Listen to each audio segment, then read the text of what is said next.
Ravens Wrap is brought to you by Bud Light, FlyLady.net, Ocean City Golf Club, Comfort Inn Gold Coast, Ravens247.com, the original Green Turtle Sports Bar and Grill, and hosted by the Blue Ox Bar and Grill. And welcome into week number 4 of the NFL and a Ravens Wrap show here on Comcast Beach TV, also on 93.5 The Beach, Delmarva's Rock Radio, home of the Ravens, the strongest signal Ravens affiliate on the eastern shore of Maryland and Delaware. Welcome in once again. I'm former B101.7 jock and now up at 105.7 The Fan in Baltimore, Mike Bradley. To my left, former All-Pro Baltimore Colt, Mr. Bruce Laird. A hand for the All-Pro here. Thank you, brother. To his left, editor-in-chief of Ravens247.com, voted Baltimore's best in the magazine up there. Doesn't get any better than that. Tony Lombardi. OC local, former Lehigh College player, and venture capitalist, multi-millionaire businessman, Mr. John Garrett joining us. Really? Yeah. Is that news to him?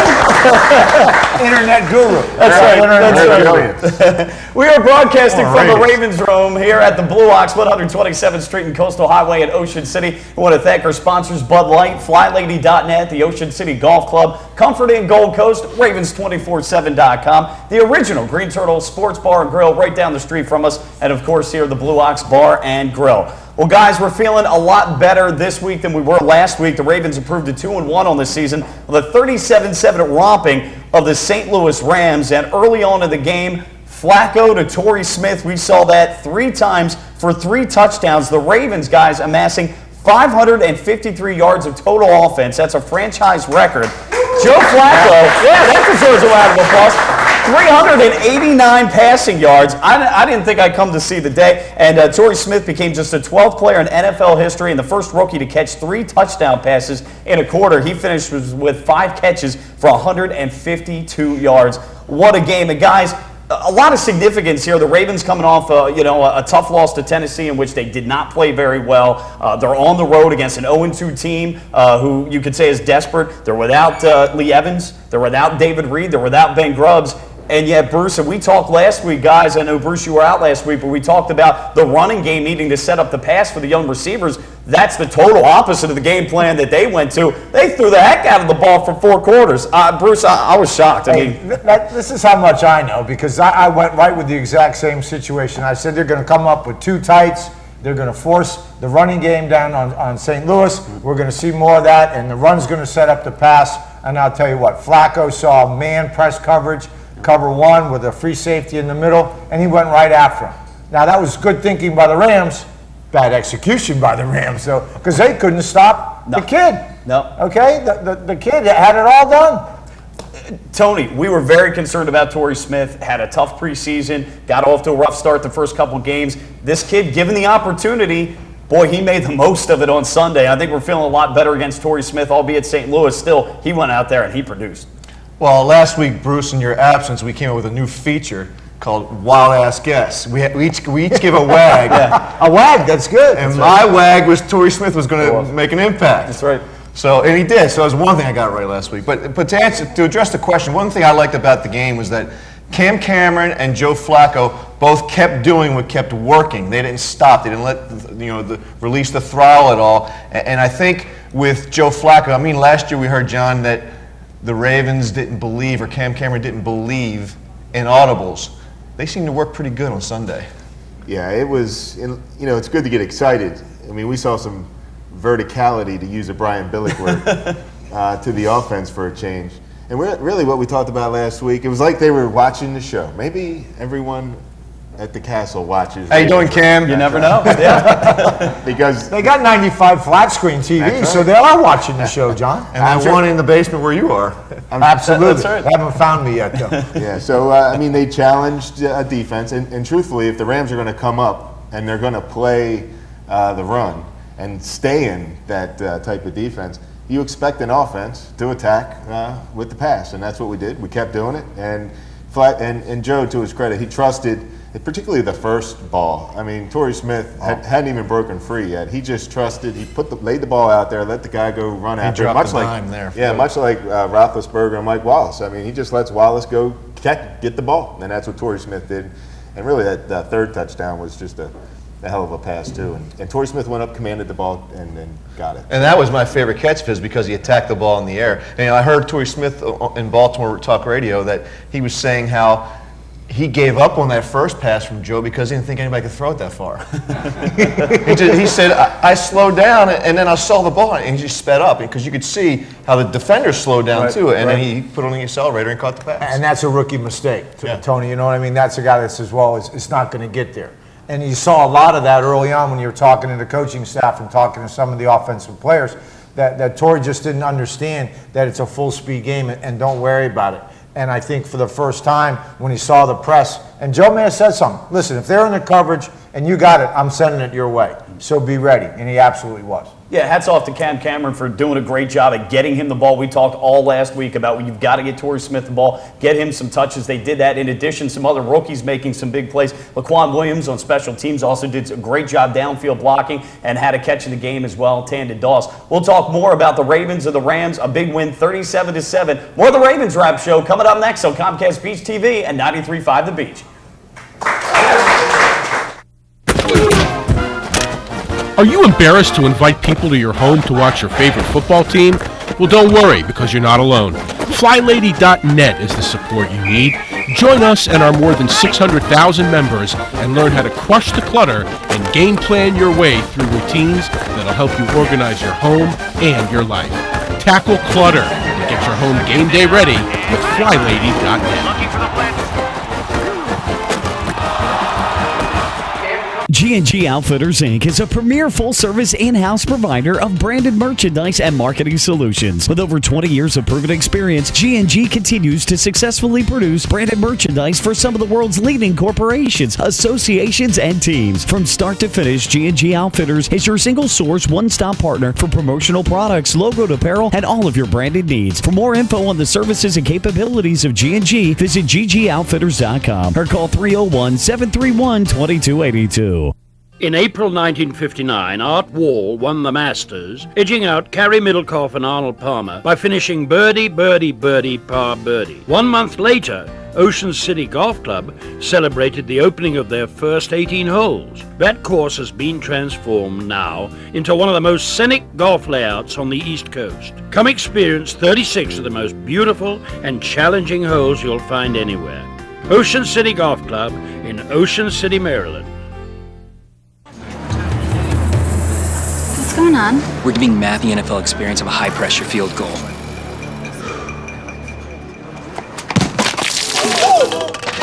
Look out! It's terrible, man! There's an easier way to get an ultimate NFL fan experience. Just snap the tag wherever Bud Light is sold and you could win. Bud Light in the NFL. Here we go. Hey, it gets easier. Really? No.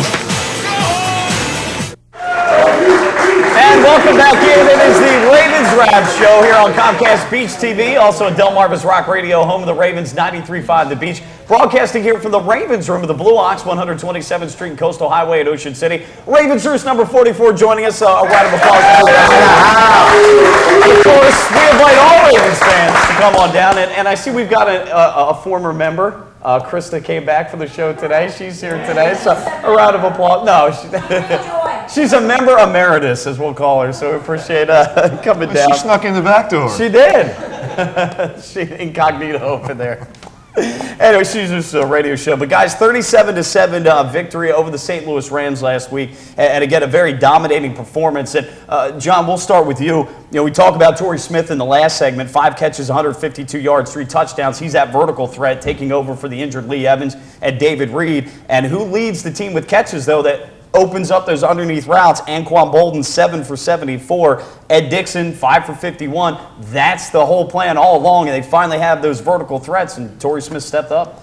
Yeah, you add that to the mix, and you know you're having a nice little stew, so to speak. And you know you open up the underneath and spread these defenses out. I kind of want to. You know, I'm sitting there watching the game. It was so un-Raven-like that I'm thinking, are they just giving Rex something to think about? You know what I mean? Yeah. Because it was a good opportunity. I mean, this Rams defense, this whole Rams team is, you they were banged up. They lost one of their starting corners for the year and put on injured reserve. So it was a good opportunity to take some shots, because if it didn't work, you knew you could always come back to the running game, one of the worst run defenses in the league. So, it's just if we get some verticality to the offense, Bruce, we're looking pretty tough. Oh, there's no question about it. And again, it looks like the younger players are going to have to step up. Now, let's take this with a grain of salt. I mean, Torrey Smith may not catch another touchdown pass for weeks.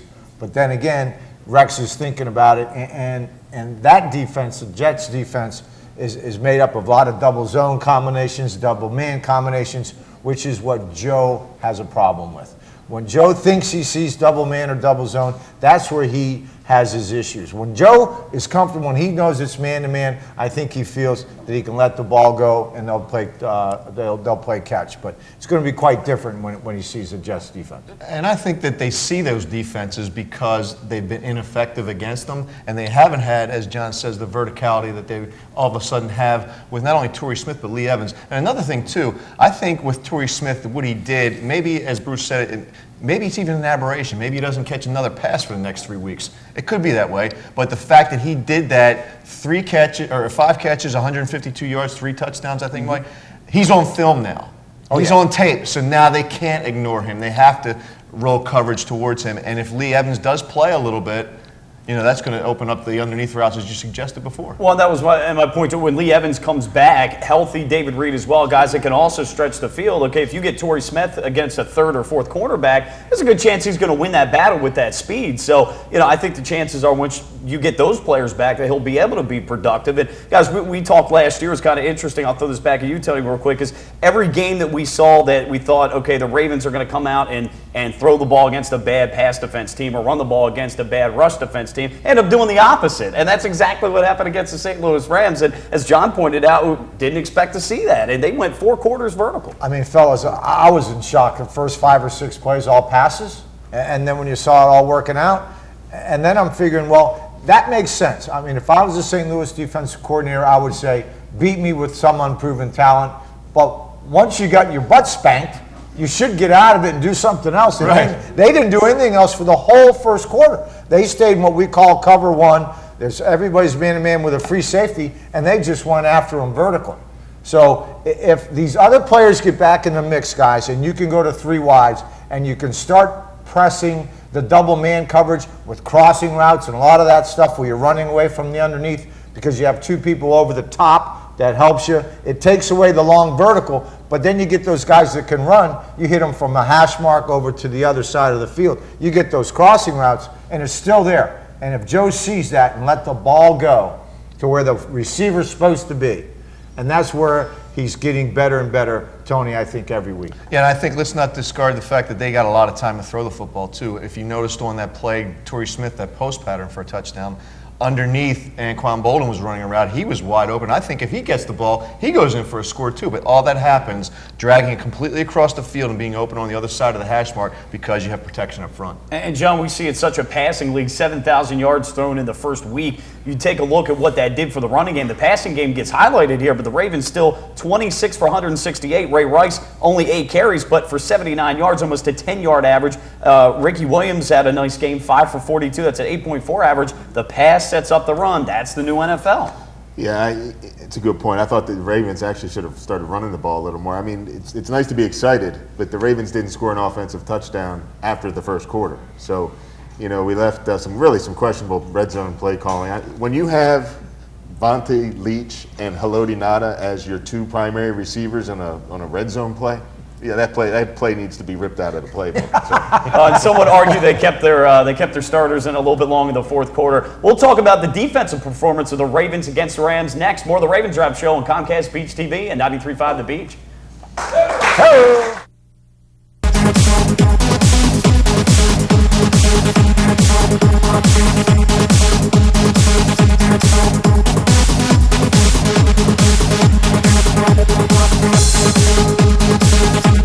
Ravens Wrap is brought to you by Bud Light, FlyLady.net, Ocean City Golf Club, Comfort Inn Gold Coast, Ravens247.com, the original Green Turtle Sports Bar and Grill, and hosted by the Blue Ox Bar and Grill.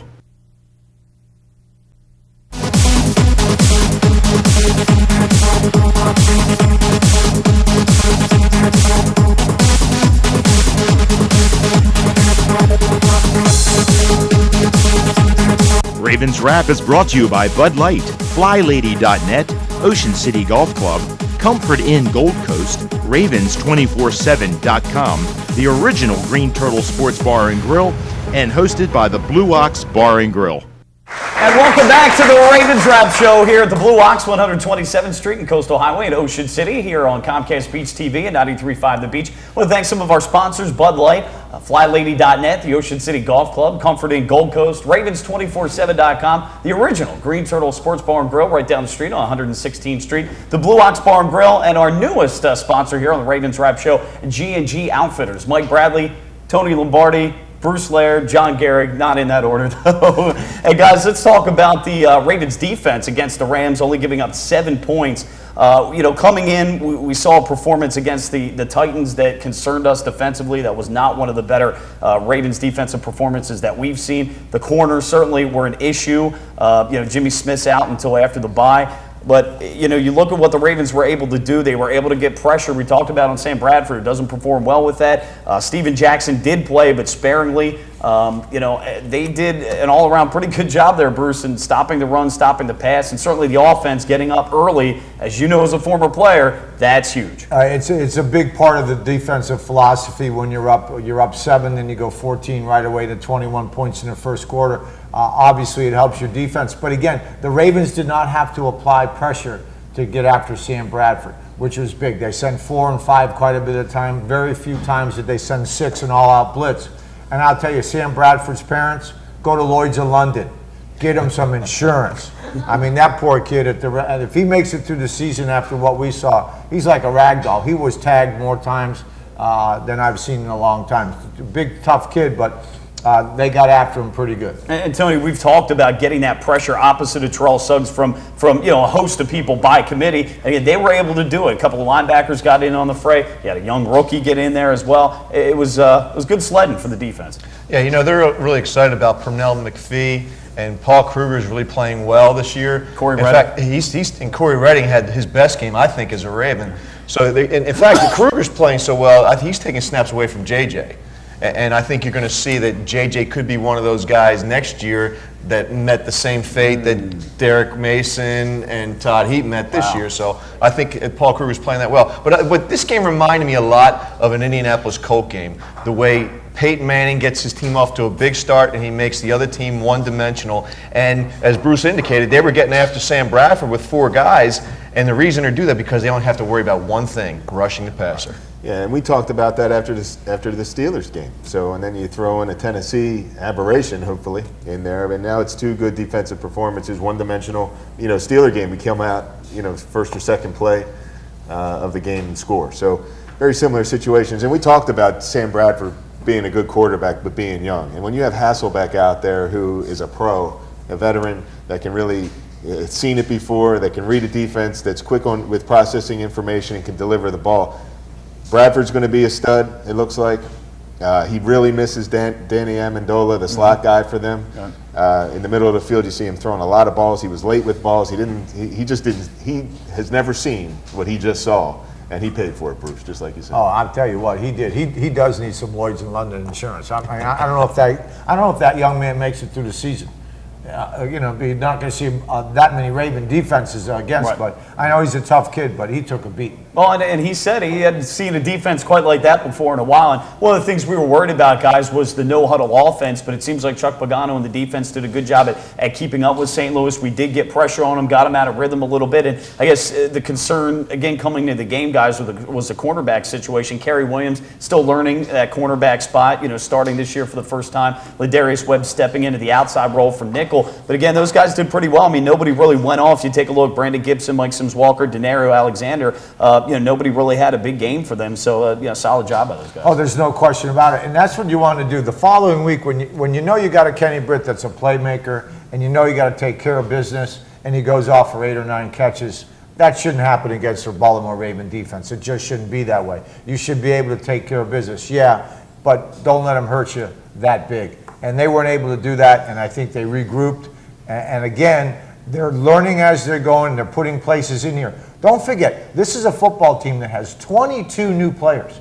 For a playoff team that's been in the league, in the playoffs 3 straight years in a row, 22 new players out of a 53-man roster. Extremely difficult to see the cohesiveness of how that's going to work. And on the topic of cohesiveness, I think getting Chris Carr back really helped that secondary too. Yeah, we didn't talk about getting that. him back, and Ladarius Webb. You know, he didn't play a very good first half against the Tennessee Titans. He had a decent game against the Steelers, but I think he's really coming on, and his technique on that interception was textbook. Oh, wasn't it? I mean, he played it. He got up there, and again, if you're going to bump, I like to be more physical, but at that time you got to change it up. That's right. So he's up bumping and running, and then he turned out and ran out of there. The receiver stumbled a little bit, and he's right there to make the big play. And John, we got about 40 seconds. The safeties had a pretty good game. Unfortunately, Haruki Nakamura looks like he's going to be out for a month or so. But again, this is a secondary we're going to have some ups and downs with, but they had an up game, certainly against St. Louis. And they just beat them up. When the Ravens, two games here, Steelers and the Rams, I mean, you can hear the hits on TV, and you don't want to run a football when you're getting hit that hard. So when they're on, the Ravens seems like they're really on. So we see what happens with the Jets. More of the Ravens Wrap Show coming up. We'll talk with Tony Lombardi, that is, with a Ravens247.com Insider segment next. G&G Outfitters, Inc. is a premier full-service in-house provider of branded merchandise and marketing solutions. With over 20 years of proven experience, G&G continues to successfully produce branded merchandise for some of the world's leading corporations, associations, and teams. From start to finish, G&G Outfitters is your single-source, one-stop partner for promotional products, logoed apparel, and all of your branded needs. For more info on the services and capabilities of G&G, visit ggoutfitters.com or call 301-731-2282.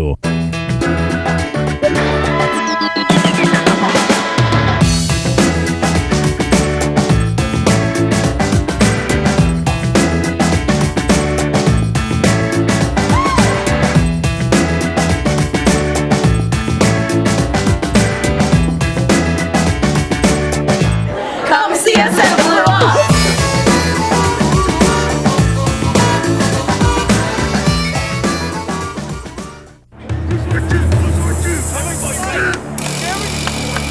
What's this all about? We're giving Rich the NFL experience of a goal line dive. Really?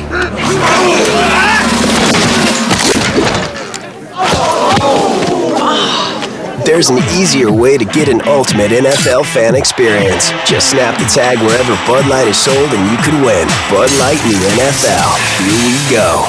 Can I make it? On the internet, yes. Into the end zone, no. Are you embarrassed to invite people to your home to watch your favorite football team? Well, don't worry, because you're not alone. FlyLady.net is the support you need. Join us and our more than 600,000 members and learn how to crush the clutter and game plan your way through routines that'll help you organize your home and your life. Tackle clutter and get your home game day ready with FlyLady.net.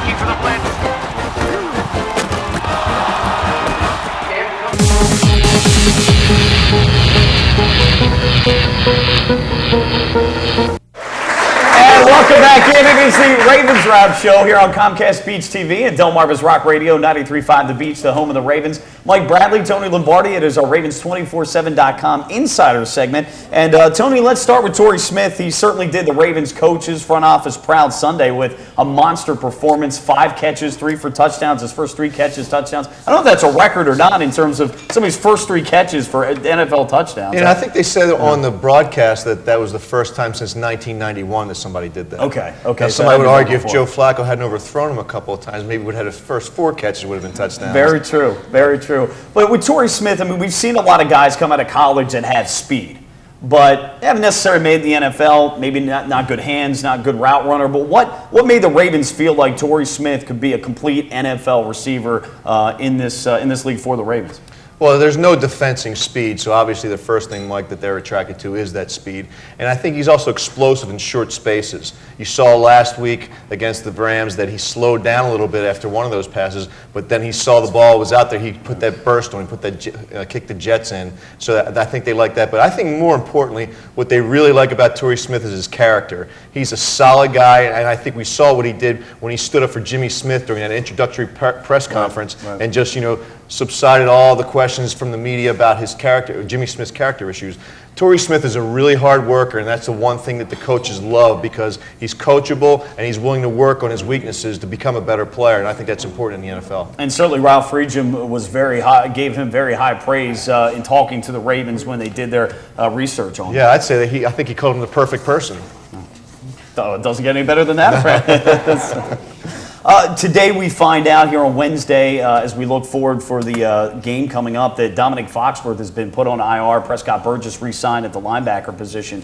Certainly that's a big deal. I mean, we knew Dominic was trying to rehab that ACL injury and come back a little bit slower than we expected. Maybe the offseason lockout had something to do with it, but that kind of puts the Ravens in a hole right now, corner, doesn't it, in terms of depth? It does, but I think they're confident that Jimmy Smith is going to come back after the bye, and I think it's going to obviously help them. But with Dominic Foxworth, he's a guy they like. It's a guy that worked really hard in the offseason, but you hinted at it, his involvement with the CBA and all that. I think that he was taken away from his workouts. He was doing things other than just trying to get his knee back in shape. He suffered a similar injury to Ladarius Webb, and he took a lot longer than Ladarius Webb to heal. He's not even healed yet, which is why he's going on IR. But Webby, when he was hurt, I think it was in December of the previous year, and by September he was playing. Right. And last year Foxworth was injured in training camp, and here it is almost October, and he's still not healthy. Yeah, it's a little bit of a surprise to say the least, and I think the big issue with him is he's a huge cap number, making some $7 million. So to be on the sidelines, that's kind of expensive for the Ravens to have to eat that. It's expensive, but I think he's played his last down as a Baltimore Raven. Yeah. Yep. Let's switch gears to the offensive side. Michael Orr, obviously we've seen he still has his false start issues, right tackle, and he's got to work on that and get better. He's talked about that. John Harbaugh's talked about that. But I'm curious, through the I know it's early first 3 games, do the coaches, the front office, though, see a change in Michael Orr that indeed, that's the place that he's supposed to be at right tackle, and that he's getting back to being the guy he was rookie year when he started at right tackle as opposed to left? Yeah, I think that what the Ravens are doing right now, they're trying to field the best team that they can. And right now, the best team that they can field is with Michael Orr at right tackle. I don't think they're cutting him off in terms of being a left tackle in the future, but I think that Bryant McKinney is a better left tackle than him right now. I think also that Michael Orr is suffering from a little bit of a confidence issue, and they just want to get him to slow down his play and relax a little bit and get real comfortable at right tackle, and hopefully that'll manifest itself into being a better left tackle next year. He seemed to have a pretty good game against Chris Long from the St. Louis Yeah, Rams. Early on, he struggled a little bit, a few plays here and there, but John Harbaugh at the press conference said he had a very solid game against the Rams. So that was certainly good to see. Yeah, when you keep a quarterback clean as many times as the Ravens did, I don't think that Joe Flacco got sacked until late in the game. And what did he throw the ball? 48 times, 49 times? Yeah, 47, 48. So yeah. when you only get sacked twice, your offensive line is doing a good job, and he's part of that. We talked about health issues. Dominic Foxworth, he's done for the year. You mentioned about Jimmy Smith, so it should be expected after the bye week that he'll be back then in a week. I guess that would be 7. Yeah, these high ankle sprains are very mysterious because the guys like Todd Heap has kept those guys out for like 8 or 9 weeks in a single season. But I think with a younger player like Jimmy Smith, maybe the severity of that injury wasn't quite what Todd's was. So I'm hearing that he's going to come back after the bye. What about Lee Evans? What's his status? Will he play against the New York Jets Sunday night? He's an interesting call because there are some people in the organization that want him to sit and heal that ankle completely. Mm-hmm. It's not an injury that's going to structurally damage him anymore. It's just one that he's got to play through some pain. So there's some that want him to play, some that don't want him to play. I think this is a big game, and I think you'll see Lee Evans on the field. Maybe not as the starter, or maybe not with as many reps as a starter usually gets, but he'll be out there on the field and putting some pressure on the Jets secondary. Especially with a bye week after. We've got about 40 seconds left. A couple of nuggets on the Ravens here from our insider that we won't hear anywhere else. Well, we mentioned earlier in the show that Paul Kruger's playing really well. I think Jared Johnson's one of those guys that could be on the bubble next year. But I think the Ravens are also focusing on just this year. So, and also we talked about Foxworth. There's some talk within the organization that Ladarius Webb could eventually move into a safety position. Interesting. We'll see. Well, good stuff as always. Tony Lombardi, our insider, Ravens247.com. We'll get the pros perspective with Bruce Laird next on Ravens Wrap.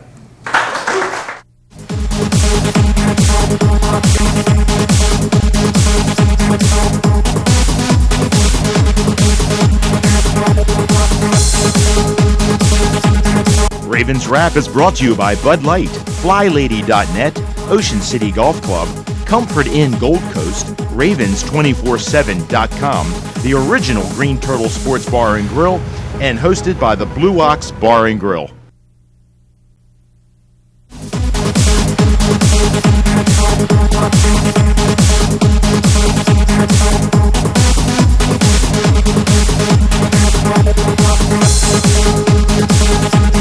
Ravens Wrap is brought to you by Bud Light, FlyLady.net, Ocean City Golf Club, Comfort Inn Gold Coast, Ravens247.com, the original Green Turtle Sports Bar and Grill, and hosted by the Blue Ox Bar and Grill.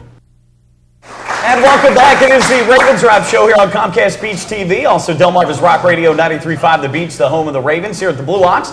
The Ravens Room, 127th Street and Coastal Highway in Ocean City. I want to thank some of our sponsors, Bud Light, also FlyLady.net, the Ocean City Golf Club. We've got the Comfort Inn Gold Coast, Ravens247.com, the Green Turtle Sports Bar and Grill, the Blue Ox Bar and Grill, and our newest sponsor, G&G Outfitters. Mike Bradley, former All-Pro Baltimore Colt, Bruce Laird joining us for the Pros Perspective. And Bruce, I knew you were off last week, had some business to attend to. Wanted to get back to the Tennessee game a few weeks ago, the 26-13 loss, highlighted by a lot of breakdowns in the secondary. We talked about the roller coaster ride with the new corners and such.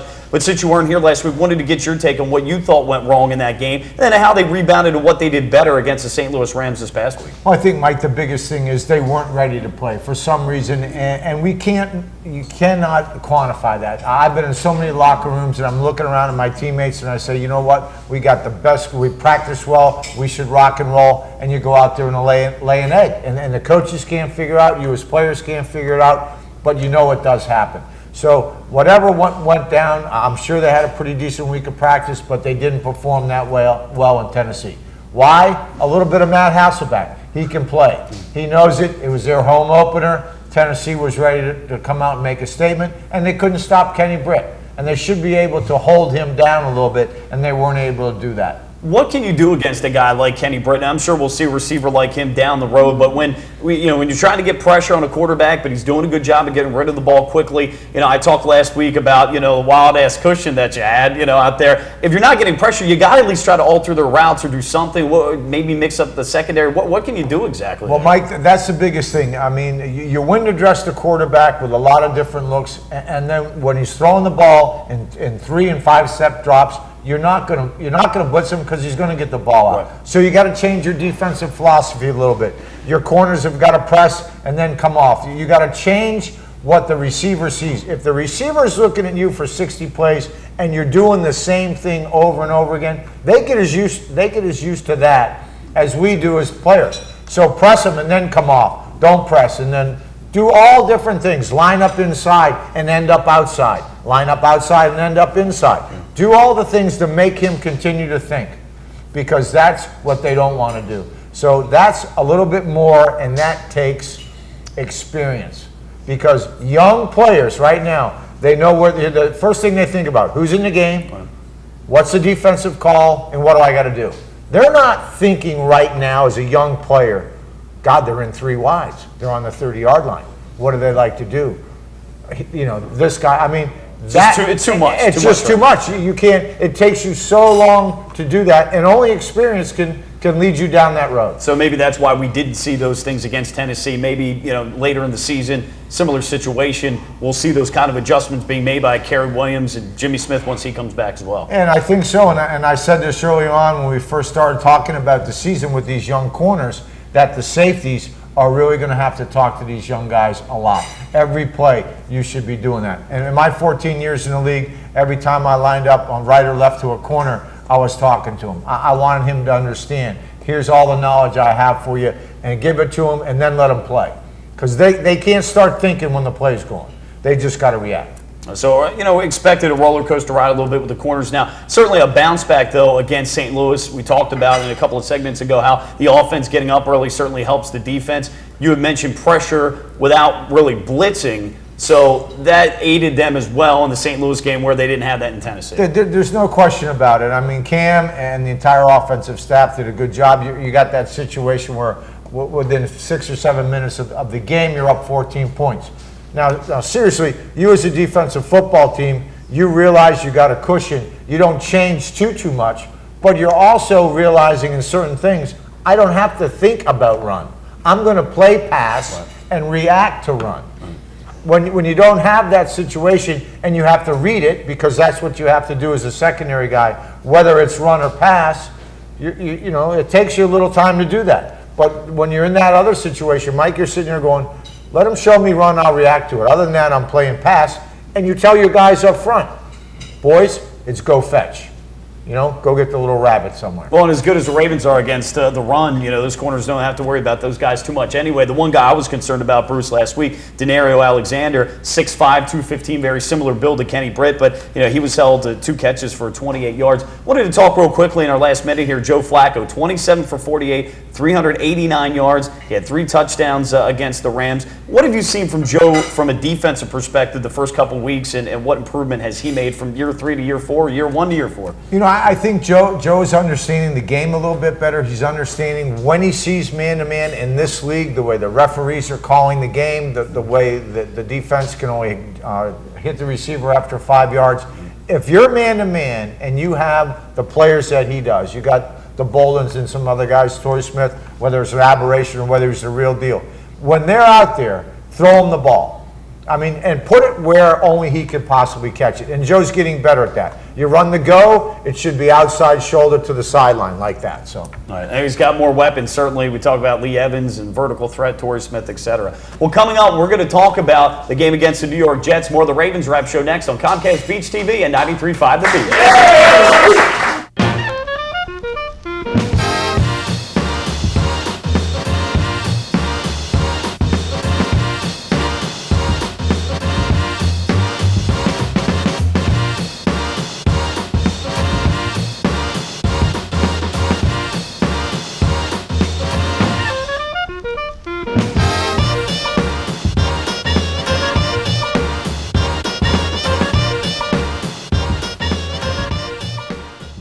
G&G Outfitters, Inc. is a premier full-service in-house provider of branded merchandise and marketing solutions. With over 20 years of proven experience, G&G continues to successfully produce branded merchandise for some of the world's leading corporations, associations, and teams. From start to finish, G&G Outfitters is your single-source, one-stop partner for promotional products, logoed apparel, and all of your branded needs. For more info on the services and capabilities of G&G, visit ggoutfitters.com or call 301-731-2282.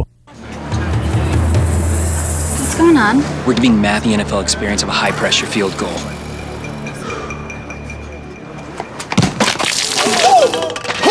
Look out! It's terrible, man! There's an easier way to get an ultimate NFL fan experience. Just snap the tag wherever Bud Light is sold and you can win. Bud Light in the NFL. Here we go. Hey, it gets easier. Really? No. Are you embarrassed to invite people to your home to watch your favorite football team? Well, don't worry, because you're not alone. FlyLady.net is the support you need. Join us and our more than 600,000 members and learn how to crush the clutter and game plan your way through routines that'll help you organize your home and your life. Tackle clutter and get your home game day ready with FlyLady.net.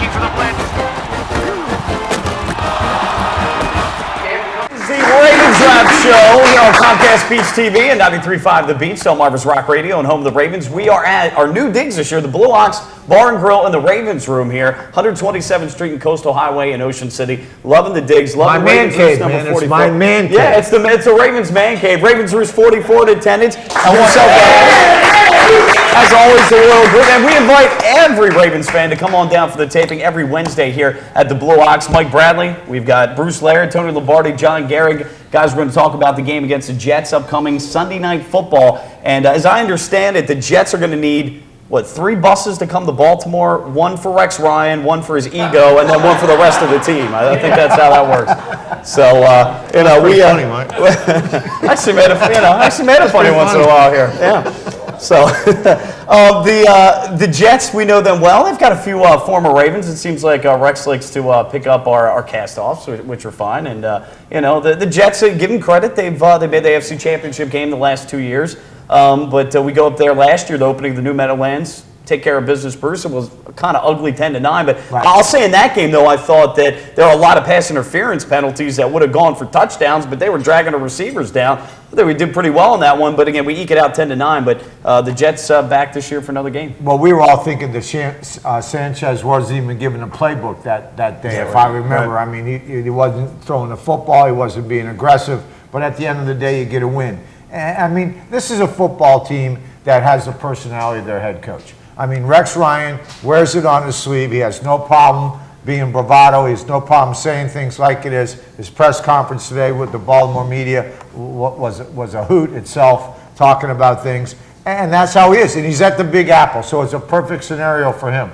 Now, as long as he's winning. Yeah, there you go. The problem is when you do that, you better have the horses that can take you to the finish line. And we'll see. I mean, or the feet.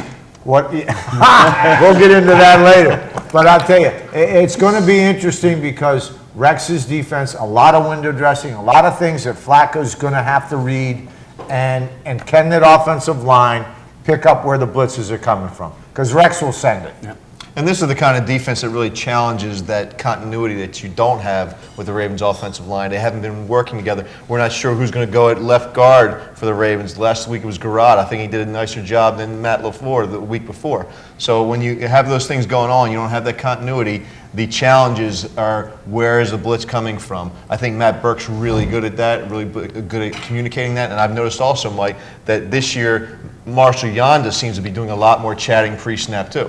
That's a good thing. John, we talk about the Jets, usually a team we know for defense. Rex Ryan, from the old school, run the football, stop the run, blitz happy. Take a look at the team this year. Now, it's only through 3 games, grant you, but they're 31st in the league with rush defense. They're not running the ball very effectively. They're throwing the ball about 12 more times than they're running, which is kind of odd, for a Rex Ryan type team. So it's a different team.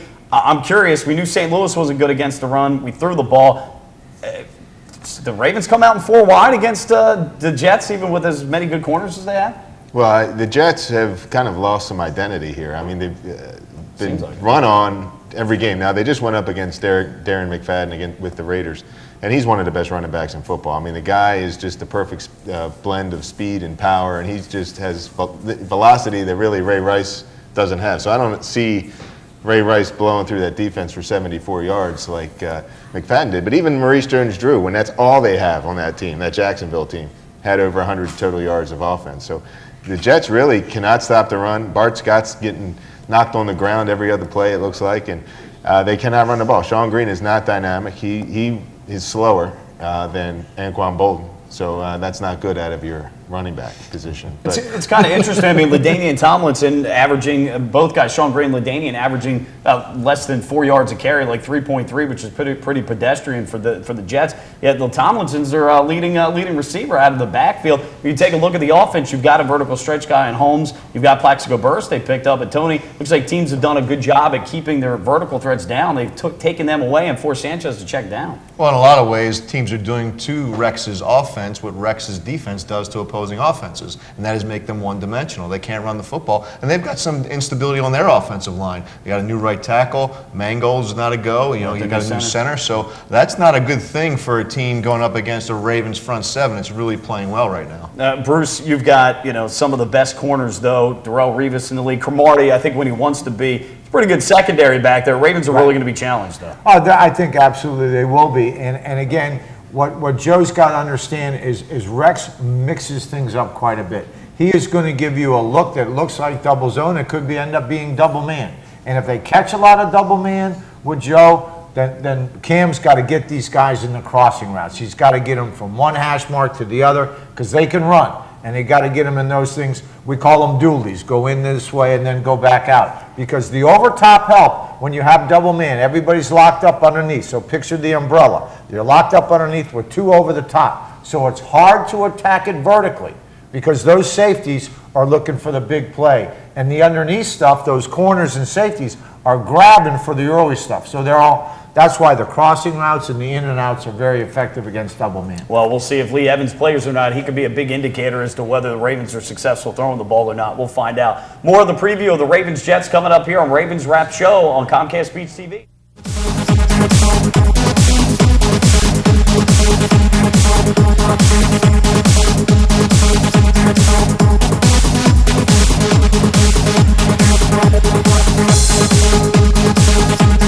Ravens Wrap is brought to you by Bud Light, FlyLady.net, Ocean City Golf Club, Comfort Inn Gold Coast, Ravens247.com, the original Green Turtle Sports Bar and Grill, and hosted by the Blue Ox Bar and Grill.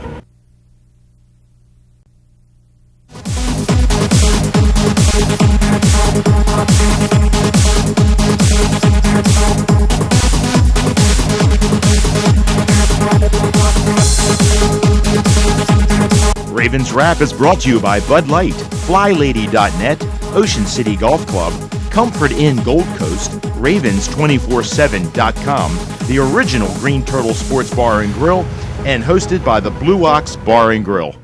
And welcome back in. It is the Ravens Wrap Show here from the Blue Ox, 127th Street and Coastal Highway at Ocean City, here on Comcast Beach TV and 93.5 The Beach, Delmarva's Rock Radio. Home of the Ravens. Want to thank our sponsors, Bud Light, FlyLady.net, the Ocean City Golf Club, Comfort Inn Gold Coast, trying to memorize this here, Ravens247.com, the original Green Turtle Sports Bar and Grill, the Blue Ox right here, Bar and Grill, and our newest advertiser, G&G Outfitters. We thank those folks for being a part of the program. Mike Bradley, Bruce Laird, Tony Lombardi, John Gehrig, the Ravens and Jets, Sunday Night Football. And guys, so we're breaking down the game, and let's get back to it a little bit. We were talking off air a little bit about the matchups. You know, if Lee Evans goes, you know, who do you see? What corner do you see against him? How does it match up if he doesn't go? You know, who takes on Torrey Smith? How do you see the Jets lining up their corners against our receivers? Well, I mean, that's a very good question. I think if Evans does go, that puts Rex Ryan in a little bit of a bind. He may just let everybody sit where they are, but if Evans doesn't go, he may take the young stud and put him on Torrey, and just wherever he goes, just let him play. And again, that doesn't mean they're all man-to-man. It just means that corner is following Smith whatever side he goes on. He's lining up right or left in the slot, that's where he's going to be. It seems to me, Tony, whoever, you know, plays healthy or not, whether it's both Torrey and Lee Evans or just Torrey Smith, it seems like the slot position may be the one that the Ravens can take advantage of. Last year, you know, we saw the rookie Kyle Wilson go up against TJ Houshmandzadeh. Houshmandzadeh got many a call against Kyle Wilson for holding. Looks like Bolden could have an advantage. Again, Ed Dixon against their linebackers, and Ray Rice 1-on-1 against their linebackers. Seems like those guys could have a big game again, much in the same way they did against Pittsburgh week 1. Yeah, I think with what Torrey Smith did against the St. Louis Rams, if Lee Evans does play, I think Bruce is right. I think they do give you a more traditional look on the backside, and they play more zone on the back end, and then whoever they line up in front of, that's who Revis is going to take, et cetera, et cetera. And I agree with you, Mike. I think in doing that, putting that pressure, I think what Flacco does is he's going to target the guy that Cromartie's guarding and the guy that Kyle Wilson's guarding. And I think you're right on the money. Ed Dixon, I see having a big game, relatively speaking, against the Jets, because if you think back to that first game last year, Monday Night Football, Todd Heap was the biggest, one of the bigger vertical threats. So I see Ed Dixon being a faster guy, and he's going to have and old Raven Jim Leonard is going to have a matchup issue with Ed Dixon. Shockingly enough, last year, John, the Ravens, without a lot of vertical threats last year, maybe without any, against the Jets, so forced the Jets at one point to play zone defense, which they don't like to do a whole lot of, again, with Cromartie and Revis, one of the better corners in the league. Yeah, and we don't know how healthy Cromartie's really going to be out there, but we can, if he's healthy. He's going to play, it looks like, but right, how healthy he is. But if he's healthy, if he's a little nicked up, it could not be to our advantage, so to speak. If he's healthy, he's one of the most aggressive corners there are, and we pretty much abused him in the first half of the game last year. One shot to the ribs from Anquan Bolden. Yeah, block him a little bit, you know? you know just one shot. You know what's going to be funny because of Rex's style? I mean, if it goes early and those secondary guys from the Jets get a lot of holding penalties early, I think that could actually happen. I mean, because Rex should sit there and say, take your shot, grab him, punch him in the mouth, do a few things. You get a few 5-yard penalty flags. Right. The heck with it. Just let them know that you're going to be there all day, especially young players. You know, a lot of this game is going to go on Joe, though. I mean, if we, you know, this is a situation. The Raiders were very effective. You know how Rex likes to move his guys and disguise his coverage, and he's in one thing, he's out in another. Organized chaos, as they call it. Right? Raiders really used a lot of quick counts, and that took. You know, the defense could not do that, so they had to be more. You know, they had to be more traditional in lining up, and we need to do what the Rams did against the Giants. Monday Night Football. When they have personnel groupings on the field, we're at home. We need to just pop into Joe's got to make it snap decision, pop into the no huddle, and take advantage of mismatches when we have personnel. That pre-snap communication for that organized chaos is so important. And I think that with this crowd that's going to be crazy against the Jets on Sunday night, everybody's going to be lubed up, right? Sure. So it's going to be crazy. And I think that when you have that chaos around the organized chaos and that quick snap count, if you think back to when Rex was the defensive coordinator, the one thing that Ravens fans hated to see is when the other team went into a no huddle, because that seemed to destroy that organized chaos. Well, guys, how do you see, Bruce, we'll start with you. How do you see the Ravens, that is, attacking the Jets? Do you see them coming out, throwing the football a lot, or do you see them going after the 31st rush defense in the league with running the ball? Well, last week I was dead wrong. I thought they were going to go with two tights We and all run the did, football yeah. on first We all and did. 10, Yep. and Joe saw cover one and saw the matchups and went throwing the football. I think that's exactly what we're going to see again. We're not going to know until it comes out there, but obviously because of Rex wants to stop the run. He'll do anything to stop the run. So the Ravens still have to run the football. You get them in 2nd and 5 or less, we got a great shot of winning this football game. Much like the Pittsburgh Steelers. Correct. I mean, the Raiders, that's a great point, Bruce. The Raiders, they won that game this past week 34-24, but they did not convert a third down. So got to stay out of the 3rd and long situation. That's right. 0 of 8. You're absolutely right on that, John. Yep. That's an amazing stat to win the game on, too. Tony, to score that many points. That's my point. I mean, not converting a 3rd down conversion and still being The Raiders use a lot of trick plays. Sometimes you're not the best team on the field. It's like the Ravens and Titans, but the other team finds the way to win. And the Raiders just played. They had a good scheme. They came out and just took it to them. More of the Ravens-Jets preview coming up. It is the Ravens Wrap Show here on Comcast Beach TV and Delmarva's Rock Radio 93.5 The Beach for the Blue Ox. G&G Outfitters, Inc. is a premier full-service in-house provider of branded merchandise and marketing solutions. With over 20 years of proven experience, G&G continues to successfully produce branded merchandise for some of the world's leading corporations, associations, and teams. From start to finish, G&G Outfitters is your single-source, one-stop partner for promotional products, logoed apparel, and all of your branded needs. For more info on the services and capabilities of G&G, visit ggoutfitters.com or call 301-731-2282.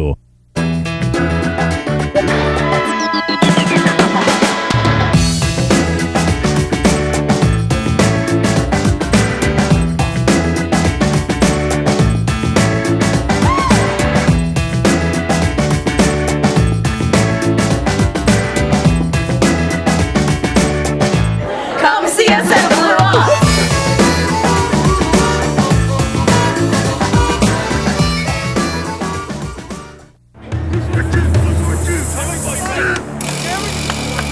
What's this all about? We're giving Rich the NFL experience of a goal line dive. Really?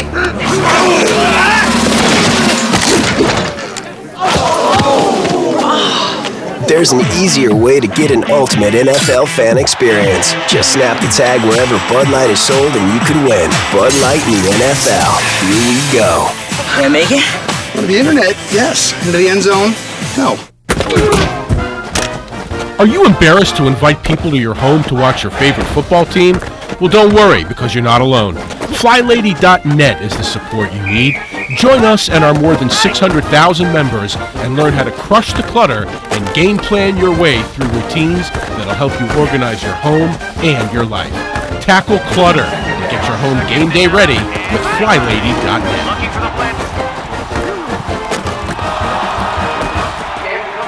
It is the final segment here, the Ravens Wrap Show, broadcasting from the Ravens Room, the Blue Ox, 127th Street and Coastal Highway in Ocean City. Ravens Roost number 44 with us as always, loyal group. We invite all Ravens fans to come on down here Wednesday night for the taping. I'm Mike Bradley, Bruce Laird, John Garrick, Tony Lombardi. And guys, final segment here as we talk about the game. We'll get our predictions at the end here. Let's talk about our defensive approach to the Jets, a team, as we talked about a little bit earlier, that not running the ball very effectively, averaging only about 3.3 yards a carry, which is Jets-like. They love the ground and pound the football. Mark Sanchez throwing the ball quite a bit. They're averaging throwing the ball roughly 12 more times than running. So it's a team, John, you talked about, that's maybe lost its identity a little bit. They've got some weapons in Santonio Holmes, Plaxico Burress, pretty good tight end, and Dustin Keller, although Ray Lewis lit him up last year. And then we, of course, know about Derek Mason, still a good possession guy, who's been targeted, I think, actually the most times of any receiver. But LaDainian Tomlinson is one of their leading, if not their leading receiver on this team. Yeah, Dustin Keller and LaDainian Tomlinson are both most active. They're actually running the ball a lot out of 3 wide receiver sets, and they're just not pounding it. Their offensive line, like Tony said, is struggling. The Raiders, particularly on the interior, with Mangold hurt, that really hurts them. And the Raiders got a good push and just shut down the run. And Sanchez is just lost right now. He's struggling. He's not getting rid of the ball. The Jets have had some wide open receivers when you watch that Raider game, and he just doesn't pull the trigger. So you have a struggling offensive line and an inconsistent quarterback. And Santonio Holmes has a hammy issue, and it's pretty clear. I think he only had 1 catch this past week. So the Jets offense are not really dynamic. I think Plaxico needs to get more involved for them, and he would present a problem for the Ravens. We talked about a little bit earlier, guys, just taking a look at some of the stats here. Mark Sanchez, you talked about struggling offensive line, 9 sacks, so it's 3 a game that he's taking, plus any pressures that he gets. In addition, we talked about Santonio Holmes, Plaxico Burress, guys that are used to getting deep and making big plays. They've been held in check, so it looks like, again, the check down has been in vogue. LaDainian Tomlinson and Dustin Keller, the tight end, they're leading receivers, Bruce. So that tells me their teams are taking away the deep and making Mark Sanchez take the small. Well, you're sitting here talking about 9 sacks in just 3 games, so 3 a game. So obviously the 5 or 7 step drop, he's going to have a hard time getting it. Right. And again, you don't have to have sacks on quarterbacks. You need hurries, you need high balls. They need to be on the ground after they throw it.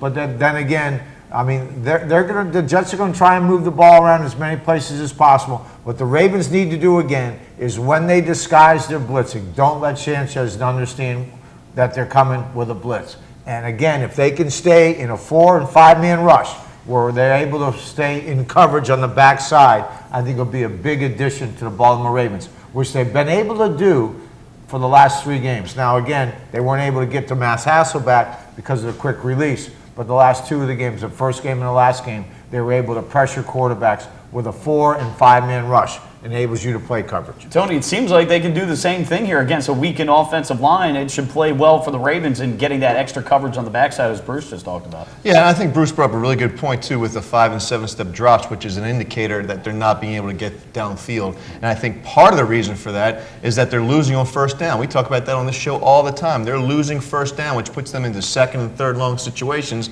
And then if you get Sanchez off the mark, you don't have to sack him, as Bruce said. You don't have to even hit him. But if you can move him off the mark, Sanchez does have accuracy issues. Yeah, Sanchez, I like the guy. I think he has passion for the game. He studied, it looks like he wants to be good, but he is just not good He likes 17-year-olds, too. What's that? He likes 17-year-olds, too.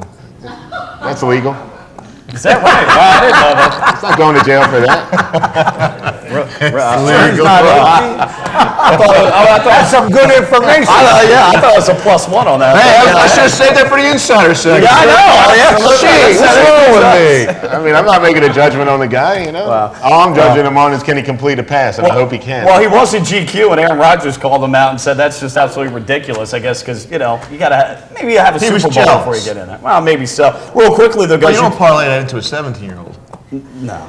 Well, he's only, 22? I don't know, but Mark Sanchez, though. Mike wants to talk football. Well, yeah, I could go down that road. We're not Mark Sanchez, you talk about stats, though. Here's the deal. Sometimes stats lie. He's completing 63% of his passes, but those are high percentage passes. Checkdowns. They don't, checkdowns, they don't go far. Also, interesting stat, though, averaging 8 yards a pass, which is up about 3 from last year. And that was an issue. They talked about Sanchez being one of those young quarterbacks that's not really stretching the field. He's doing that, but again, misleading. He does have 4 picks to 6 touchdowns. So, again, stats can be misleading. And when your offensive line is struggling, particularly up the gut, and you're getting pressure in your face, then it's going to lead to some QB problems. 60 seconds. Break it down, guys. Give us your predictions as we go around the horn here.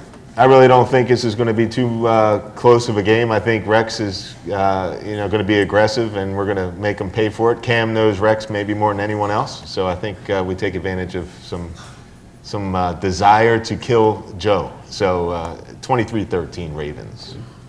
Tony? There's, as ABC's Wild World of Sports said it many times, the thrill of victory and the agony of defeat. I'm going to say the Ravens will defeat The Jets, 23-13. I can't believe by the same score. Quick, 10 seconds or 10. I'm such a defensive guy. I'm going to go with Rexy making it close. I'm saying 17-16 Ravens. I'm going 23-13. More Ravens show next week. Ravens Rap show next week here on Comcast TV.